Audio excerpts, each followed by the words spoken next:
Et si ce que tu appelles le silence de Dieu n'était pas un vide, mais une mise à part? Dans un monde où beaucoup disent entendre Dieu, peu se demandent s'ils ont été préparés pour porter sa voix. Car Dieu ne parle pas au hasard. Il ne se révèle pas dans le bruit.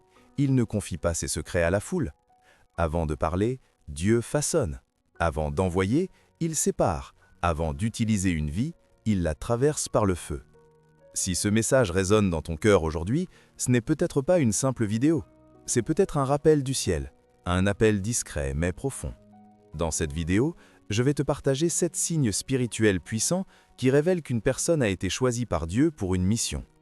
Reste jusqu'à la fin, car ce que tu vas entendre pourrait donner un sens nouveau à tout ce que tu as vécu. L'isolement, quand Dieu retire pour préparer. Il y a des saisons où Dieu ne crie pas, il se retire doucement, et tout autour de toi semble s'éloigner avec lui. Tu n'as rien provoqué, pourtant quelque chose a changé. Des relations qui comptaient se sont refroidies. Des conversations autrefois naturelles sont devenues lourdes, rares, presque forcées. Des portes se sont fermées sans explication logique, comme si une main invisible avait décidé de ralentir ton monde.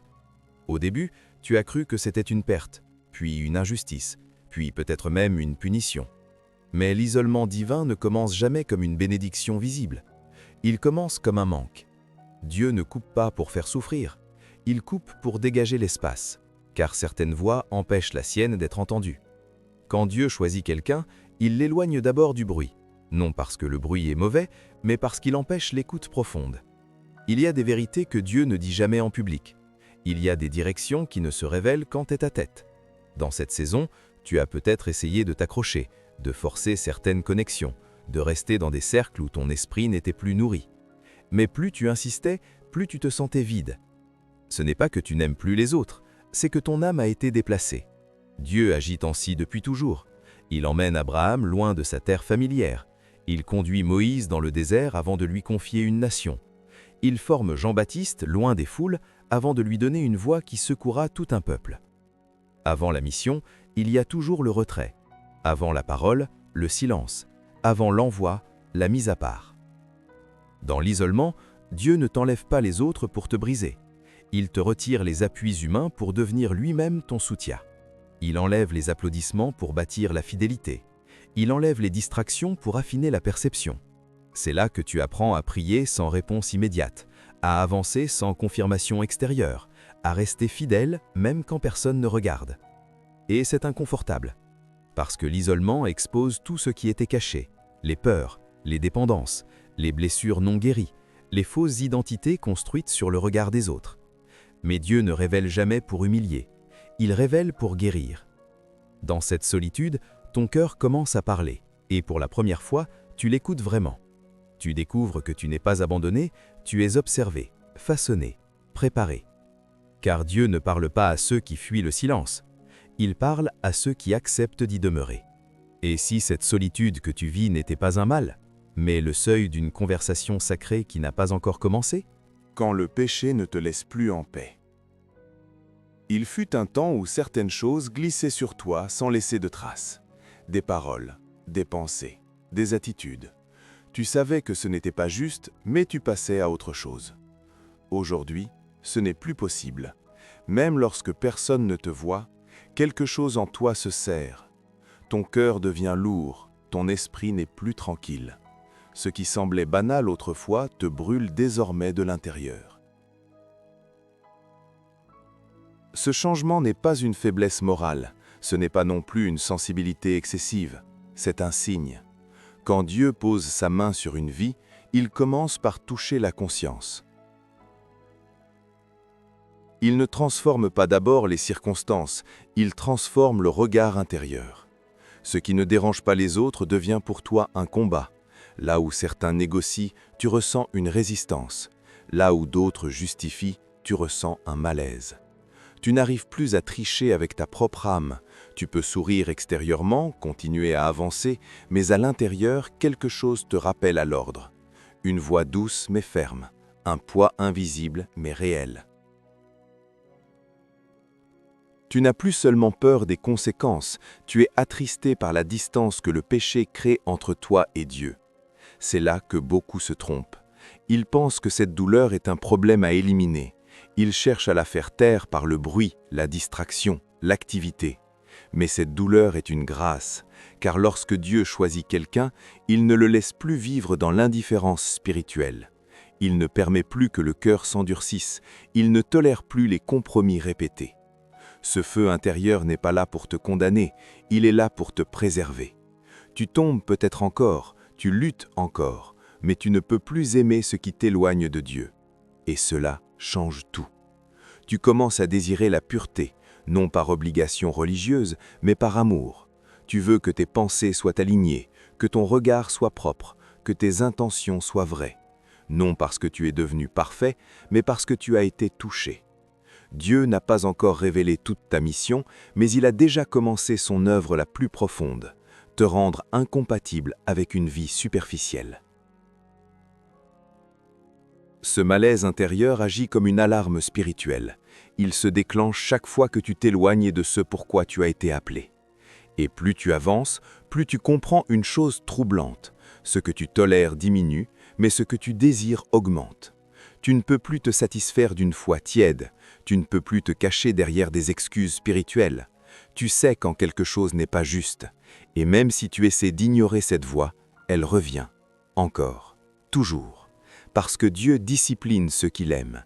Et cette discipline commence toujours par une douleur sainte, discrète, persistante, qui empêche l'âme de s'endormir. Ce n'est pas une condamnation, c'est une marque. Quand la bataille commence sans que tu l'aies cherché, il y a des combats que tu choisis, et il y en a d'autres qui te trouvent. Tu n'as pas provoqué cette guerre, tu n'as pas signé pour elle, et pourtant, elle est là. Depuis un certain temps, quelque chose résiste à chacun de tes pas. Des blocages soudains, des oppositions sans explication, une fatigue qui ne correspond pas à tes efforts, des nuits agitées, un esprit surchargé, un cœur lourd dès le réveil.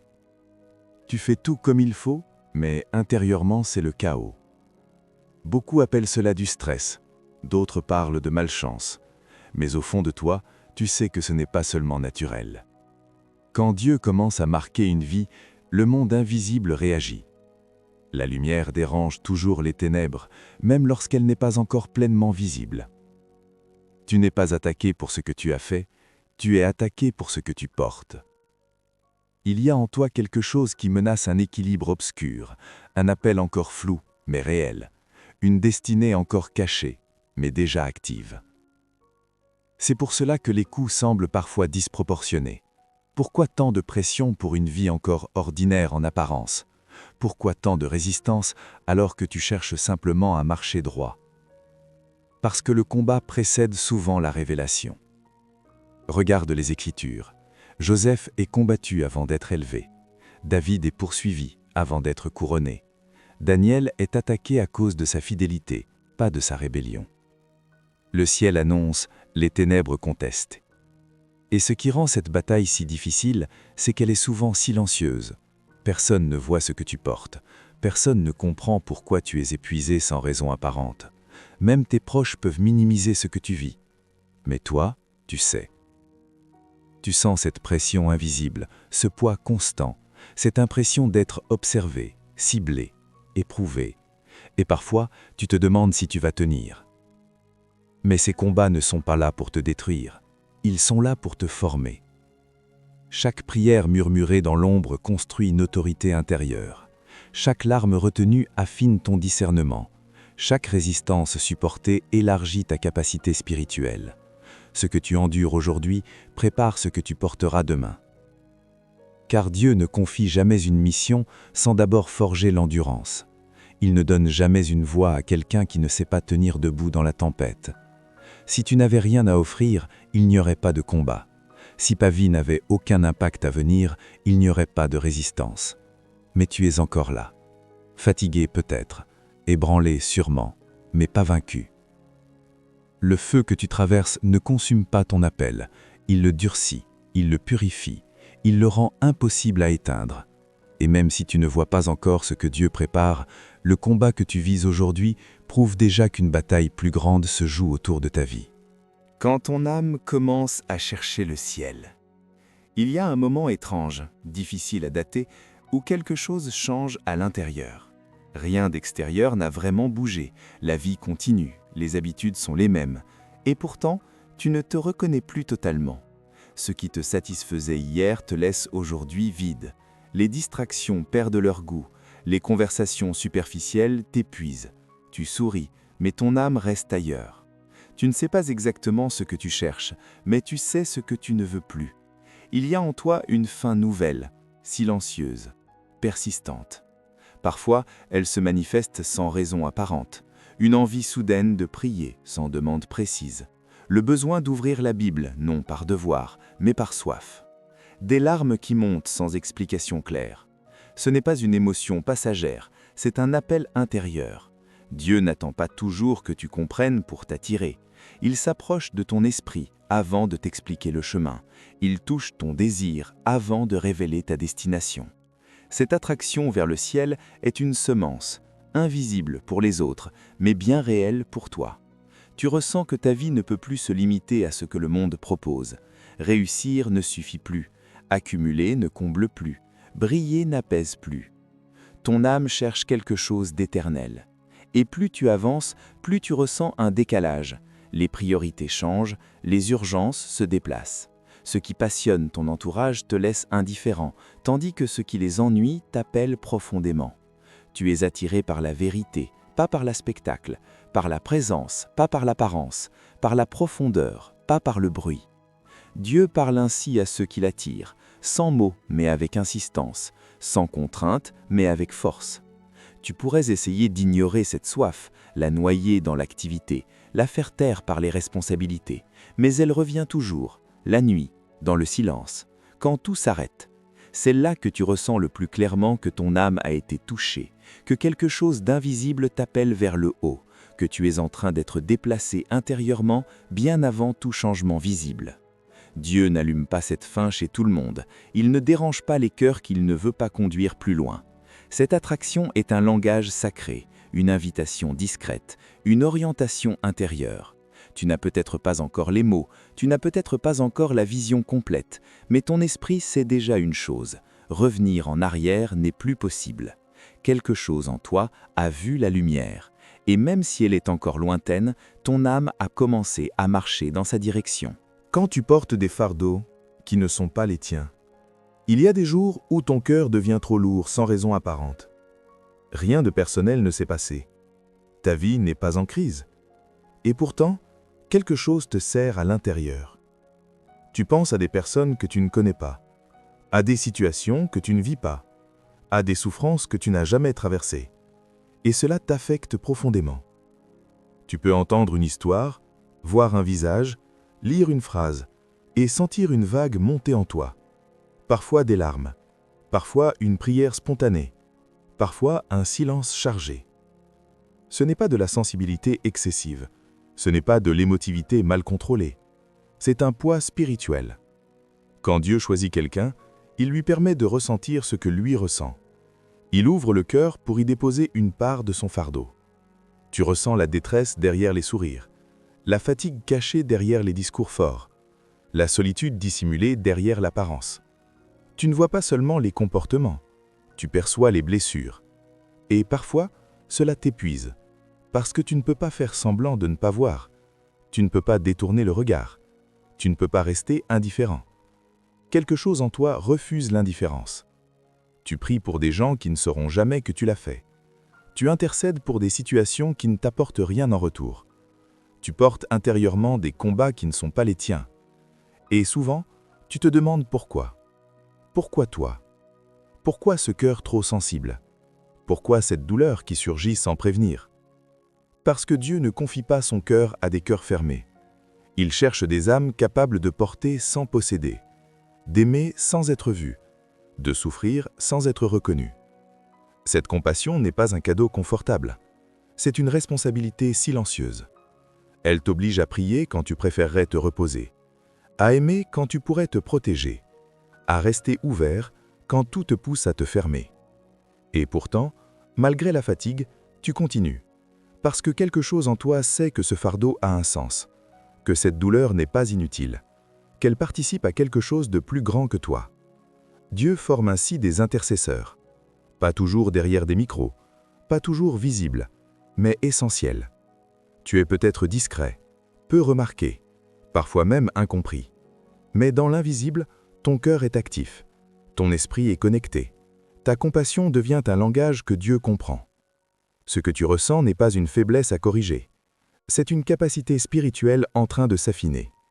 Car lorsque Dieu prépare une voie, il commence par briser l'indifférence. Et lorsqu'il prépare un messager, il lui apprend d'abord à aimer comme lui. Quand tu es encore debout contre toute logique, il y a des moments dans ta vie que tu n'aimes pas revisiter. Pas parce qu'ils sont flous, mais parce qu'ils sont trop clairs. Des saisons où tout s'est effondré en même temps, où tu n'avais plus de repères, plus de force, plus de réponse.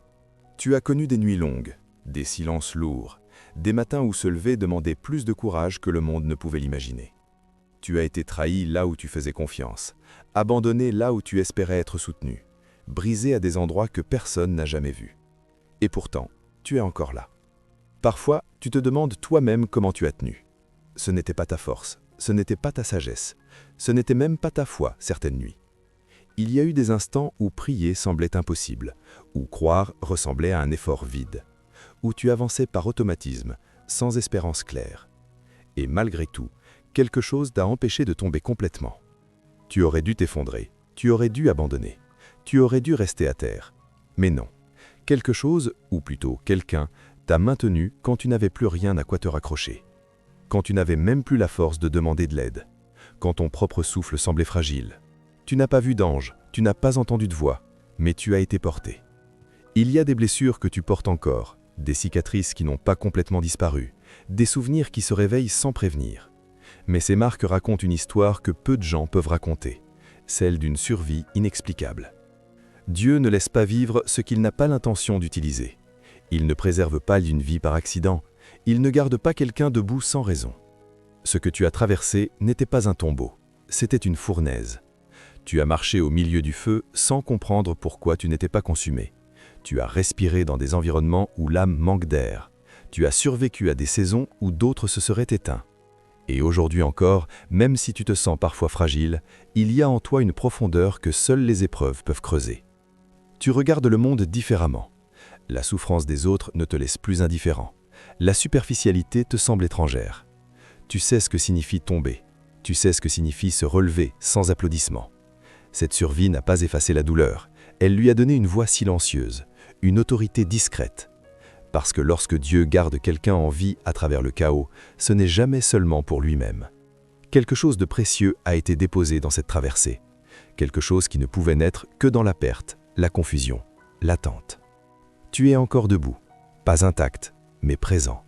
Et cette présence même raconte déjà une histoire que le ciel n'a pas fini d'écrire. Quand Dieu te parle, là où les autres n'entendent rien, ce n'est pas toujours une voix. Parfois, ce n'est même pas une phrase. C'est une pensée qui arrive avec une paix étrange. Un avertissement discret qui te retient au dernier moment. Une direction intérieure que tu n'avais pas prévue, mais que tu reconnais immédiatement. Tu ne l'as pas inventée, tu le sais. Il y a des paroles que tu lis 100 fois sans effet, et puis un jour, un seul verset semble s'adresser à toi seul. Comme s'il avait attendu ce moment précis de ta vie pour s'ouvrir. Tu ne peux pas expliquer pourquoi, mais tu sais que ce n'est pas ton imagination. Cette voix ne crie pas, elle ne force pas, elle ne cherche pas à impressionner, elle s'impose par sa justesse. Parfois, elle corrige, parfois, elle freine, parfois, elle pousse doucement là où tu n'osais pas aller. Et même quand tu essaies de l'ignorer, elle revient, dans le silence, dans la prière, dans les moments où tout se calme. Dieu parle rarement dans l'agitation, il murmure là où le cœur est attentif. Ce qui est troublant, c'est que cette voix te connaît mieux que toi-même. Elle touche des zones que personne d'autre n'atteint. Elle met en lumière des intentions cachées. Elle révèle des directions avant même que tu sois prêt à les accepter. Et plus tu avances, plus tu réalises une chose. Tout le monde ne vit pas cela. Certains entendent des discours, toi, tu discernes des orientations. Certains cherchent des signes extérieurs, toi, tu reconnais une guidance intérieure. Ce n'est pas que tu sois supérieur, c'est que tu as été rendu disponible. Dieu ne parle pas de la même manière à la foule et à l'ami. Il ne partage pas ses secrets avec ceux qui ne veulent que des réponses rapides. Il se révèle à ceux qui acceptent la relation avant l'explication. Cette voix façonne tes décisions, elle influence tes choix les plus simples, elle t'empêche parfois d'avancer là où tout semblait logique. Et même quand tu doutes, même quand tu hésites, elle reste là, constante. Tu apprends à reconnaître son ton, sa paix, sa cohérence. Elle ne flatte pas ton ego, elle n'encourage pas la précipitation, elle ne nourrit pas l'orgueil. Elle élève, elle aligne, elle appelle plus haut. Tu n'as peut-être pas de plateforme, pas de micro, pas de titre visible, mais tu portes une intimité. Et cette intimité est précieuse, parce que ceux qui apprennent à entendre Dieu dans le silence sont souvent appelés à parler quand le moment vient.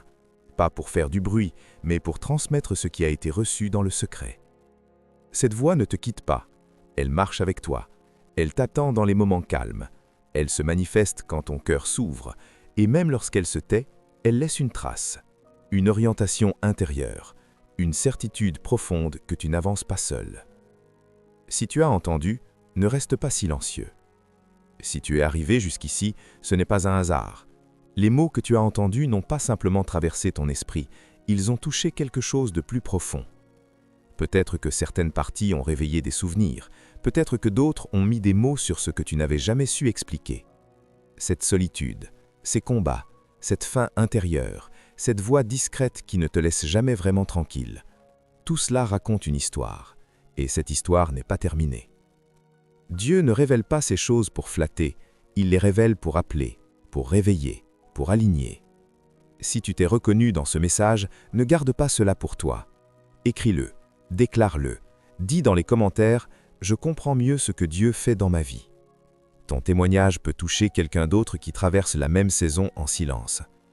Aime cette vidéo si elle t'a parlé, car chaque like permet à ce message d'atteindre d'autres cœurs que Dieu est en train de préparer. Et surtout, abonne-toi à la chaîne, parce que ce que Dieu commence par révéler, il veut ensuite le faire grandir.